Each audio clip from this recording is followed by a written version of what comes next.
माणुसकी फुलाच्या सुगंधासारखी असते, फक्त फुलाचा सुगंध वारा ज्या दिशेने येतो ना त्या दिशेने जात असतो, माणुसकीचा सुगंध मात्र सर्वत्र पसरत असतो, हे लक्षात घ्या.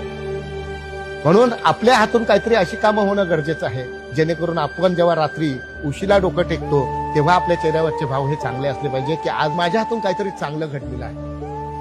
हे भाव आपल्या चेहऱ्यावरती असलेच पाहिजे. आणि आपल्या डोळ्यामध्ये अश्रू आल्याशिवाय राहणार नाही. जेव्हा आपला बाप म्हणेल की माझा मुलगा IPS ऑफिसर आहे, कोण आहे मला माहित नाही, पण माझा मुलगा हा चांगला माणूस आहे हे मला माहित. आपली बायको आपल्याला म्हणेल की माझा नवरा किती श्रीमंत आहे, किती पैसेवाला आहे, माझी किती हाऊसपाऊस करतो मला माहित नाही, पण माझा नवरा हा चांगला माणूस आहे हे माझ्यासाठी महत्वाचं आहे. आपला मुलगा म्हणेल की माझा बाप किती गरीब आहे, किती अशिक्षित आहे, किती अडाणी आहे मला माहित नाही, पण माझा बाप हा लाख माणूस आहे हे माझ्यासाठी अभिमानास्पद आहे. अशी जेव्हा कामं तुमच्या हातून होतील ना आणि जेव्हा तुम्ही जग सोडून जाता ना तेव्हा तुमच्या आठवणी ह्या काही काळापुरता लोक लक्षात ठेवत नसतात, तर चिरकाल तुमच्या आठवणी ह्या त्यांच्या लक्षात राहत असतात. तुमची असण्याची चर्चा जेवढी झाली नसते ना त्याच्या पलीकडे तुमची नसण्याची चर्चा रंगलेली असते.